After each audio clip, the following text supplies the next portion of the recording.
Day Pinky, ഞാൻ ഒരു കാര്യം പറയാം. നിന്റെ തല്ലുള്ളി തന്നെ ഒന്നും അവിടെ കാണിക്കരുത്. ഇവിടെയോ? ഇവിടത്തെ വിശേഷം? അയ്യോ, ഇവിടത്തെ വിശേഷം ഒന്നും പറയാതിരിക്കുന്നയാ ഭേദം. ഇവിടെ അച്ഛനും മാമനും പൊരിഞ്ഞടി. ഞാൻ പിന്നെ വിളിക്കാവേ. വിളിക്കാം. ഇവിടെ എന്തോ ആവാം. എന്താ? അല്ല, മോള് തന്നെ ആലോചിച്ച് നോക്ക്. മണിക്കൂട്ടം കാണിക്കുന്നത് ശരിയാണോ? അതെ, ഇവിടുന്ന് ആഹാരം കഴിക്കുന്നതിനും വെള്ളം കുടിക്കുന്നതിനൊക്കെ പൈസ കൊടുക്കുക, ചായ കുടിക്കുന്നതിനൊക്കെ പൈസ കൊടുക്കുക. ഇത് പുലിനാടിലാണെങ്കിൽ ചെയ്യൂ. അത് മാമന്റെ പോയിന്റ് ഓഫ് വ്യൂവില് അച്ഛന് തെറ്റായിട്ട് തോന്നുന്നത് മാമന് ശരിയായിരിക്കാം, അച്ഛന് ശരിയായിട്ട് തോന്നുന്നത് മാമന് തെറ്റായിരിക്കാം. എന്തോന്ന് മക്കളെ പറയണത്? എന്തോന്ന് ശരി ഇതില്? ഇതെന്തോ ശരി? ഞാൻ പറഞ്ഞത് കാര്യമാണ്.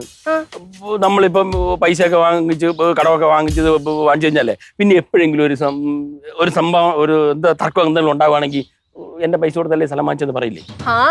ഇതേ സിറ്റുവേഷൻ മാമൻ തിരിച്ചാലോചിച്ച് കാണും. ഇതുപോലെ എന്തെങ്കിലും ദേഷ്യം വന്നു കഴിഞ്ഞാൽ അച്ഛൻ വിളിച്ചു പറയുമെന്ന് വിചാരിച്ചിട്ടായിരിക്കാം മാമൻ ഈ ഓരോ കാശും ഇങ്ങനെ എണ്ണി പറഞ്ഞു തരുന്നത്, കഴിക്കുന്നതിനും കുടിക്കുന്നതിനും ഒക്കെ. എന്തായാലും ഇത് കുറച്ച് കടമ കയ്യായി പോയി. ഇത് വാശി കാണിക്കുന്നതാണ്. അളിയൻ ഇവിടെ വന്ന് ഇരിക്കുകയായിരുന്നല്ലേ? ഞാൻ വിചാരിച്ചു ഇവിടെ വന്ന് ഇരിക്കുക. എന്തായാലും അളിയാ, ഈ കാണിക്കുന്ന ശരിയൊന്നുമല്ല. എന്തോ ശരിയേട്? അളിയ ഇവിടെ നിന്ന് ഭക്ഷണം കഴിക്കുന്നതിനും ചായ കുടിക്കുന്നതിനൊക്കെ പൈസ കൊടുക്കുന്നത് ശരിയാണോ? അയ്യോ, അത് പറഞ്ഞപ്പോഴേ ഞാനൊരു കാര്യം ഓർത്തത്. ഓർക്ക്, അപ്പൊ മനസ്സിലാവും. സത്യമായിട്ടും ഇടിമോളെ, നീ കുറച്ചു നേരം മുമ്പ് എനിക്കൊരു നാരങ്ങ വെള്ളം തന്നില്ലായിരുന്നു? അതിന്റെ കാശ് മാമൻ തന്നില്ല. അതിന്റെ കാശ് മാമൻ തന്നിട്ടില്ല.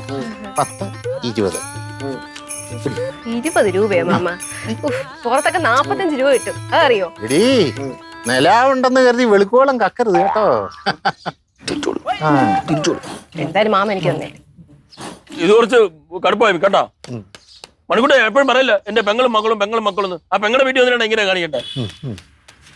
ഇങ്ങനൊന്നും ആരും ചെയ്യരുത്, ഒരു വീട്ടിലും കാണിക്കരുത് ഇങ്ങനെ. ആമാ, അച്ഛൻ നല്ല ഫീൽ ചെയ്തിട്ടാ പോയതാ. നോക്ക്, പാവം കരഞ്ഞോണ്ടാ പോണേ. ഇച്ചിരി ഫീൽ ചെയ്യട്ടെ. അതെ, നേരത്തെ ഞാൻ ഈ ഡയറക്റ്റ് ഫീൽ ചെയ്തായിരുന്നു. അത് അങ്ങർക്ക് മാത്രമേ ഫീലിങ്സ് ഉള്ളൂ, എനിക്കില്ല. രവിയേട്ടനെ കണ്ണ് നിറഞ്ഞോണ്ടാണ് അങ്ങോട്ട് പോയത്.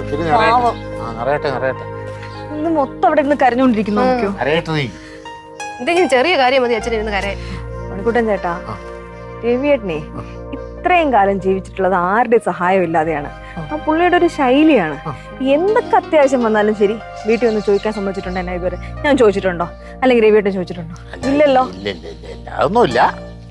അല്ല, ആ ഒരു ബഹുമാനം എനിക്ക് അങ്ങേരോട് ഉണ്ടടി. നമ്മള് പല ആവശ്യങ്ങൾ ഉണ്ടായിട്ടുണ്ട്. ഒരുപാട് കാര്യങ്ങൾ ഉണ്ടായിട്ടും സ്വർണം പോലും ഞാൻ പണയം വെക്കാൻ കൊടുത്തിട്ട് വാങ്ങിക്കൂലായിരുന്നു. അവസാനം ഈ വീട് വാങ്ങിക്കാനുള്ള സമയത്ത് ഞാൻ ബഹളം ഉണ്ടാക്കിയിട്ട് അതെങ്ങനെയെങ്കിലും ഒന്ന് നടക്കട്ടെ എന്ന് വിചാരിച്ചിട്ട് അത് കൊടുത്ത് നിർബന്ധിച്ചിട്ടാണ് സ്വർണം വിറ്റത്. അതെ, നമ്മളെ ഒരാളുടെ രീതി അനുസരിച്ചിട്ട് നമ്മളൊന്ന് വിട്ടുകൊടുക്കല്ലേ വേണ്ടത്. രവിയുടെ സ്ഥലം വേണ്ടെങ്കിൽ വേണ്ട, പുള്ളിയുടെ സമാധാനം കാണാൻ എന്തിനു വെറുതെ. സത്യം പറയാലോ, രവിയേട്ടന്റെ ഈ സ്വഭാവം അത് മാറ്റണം ഞാൻ ഒരിക്കലും പറയില്ല. എനിക്ക് അഭിമാനം ഉള്ളതാണ് അദ്ദേഹത്തിന്റെ ഈ സ്വഭാവത്തില്. എനിക്കും അതുപോലെ തന്നെ. പിന്നെന്താ? പിന്നെ ഇത് ഇടക്കിടയ്ക്ക് ചൊറിഞ്ഞോണ്ട് എന്റെ അടുത്ത് ഇങ്ങനെ വരുമ്പോ എനിക്കും തിരിച്ചു ചൊറിയാതിരിക്കാൻ പറ്റുമോ? അങ്ങനെ ഒരു ചൊറി കൊടുത്തതായാണ്. ഒന്നും പറഞ്ഞ് ഇങ്ങനെ ചൊറിയേണ്ടിരുന്നില്ല. നന്നായിട്ട് കരഞ്ഞിട്ടാ പോയത്. അതെ, അവിടെ എവിടെയെങ്കിലും പോയി കരഞ്ഞോണ്ടിരിക്കായിരിക്കും. നമുക്ക് പോയി സംസാരിച്ചാലാ? വാ.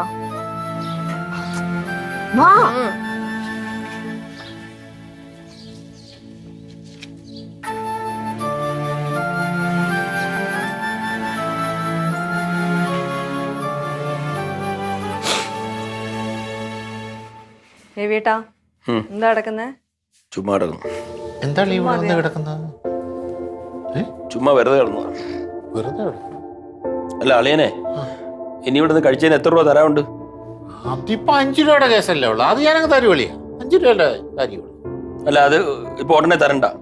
ഒരു കാര്യം ചെയ്യ്, ഇവിടെ നിന്ന് കഴിക്കുന്നതും കുടിക്കുന്നതും ഒക്കെ അപ്പോഴപ്പോഴായിട്ട് എഴുതിവേ, എന്നിട്ട് എല്ലാം കൂടെ ഒരുമിച്ച് തന്നാ മതി പൈസ. സത്യം പറഞ്ഞാൽ ഞാനത് ആലോചിച്ചേ ഉള്ളിയാ. ഇനിയിപ്പൊ അങ്ങനെ ചെയ്യാം. അതാ നല്ലത്. അങ്ങനെ തന്നെ ചെയ്യാം. അപ്പൊ പിന്നെ എനിക്ക് ഇങ്ങനെ ഇടയ്ക്കിടയ്ക്ക് വിഷമിക്കണ്ടല്ലോ, എല്ലാം കൂടെ ഒരുമിച്ചങ്ങ് വിഷമിച്ചാൽ മതിയല്ലോ. അങ്ങനെ ചെയ്താൽ മതി. എന്താ അളിയാ, ഇപ്പൊ ഞങ്ങൾ വന്ന അതിനല്ല. എന്തോ ഞാൻ വന്നതേ ഒരു സോറി പറയാനേ. എന്തിന്? രവിയേട്ടന് വിഷമം തോന്നിയില്ലേ ചേട്ടൻ ഇങ്ങനെ ഓരോ കാര്യത്തിനും പൈസയൊക്കെ തന്നപ്പോഴത്തേക്കും? അതിന് അളിയ സോറി ഒന്നും പറയണ്ട.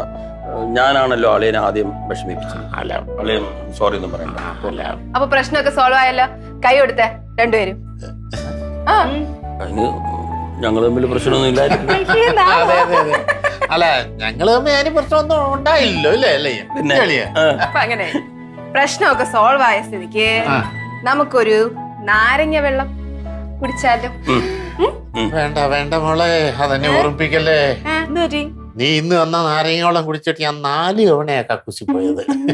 ഇനി അത് താങ്ങാനുള്ള കെൽഫ് എനിക്കില്ല. ഒരു കാര്യം ചെയ്യ് മക്കളെ, തന്നെ അച്ഛനൊരു നാരങ്ങ വെള്ളം വേണ്ട, അച്ഛന് വേണ്ടാന്ന് വേണ്ട.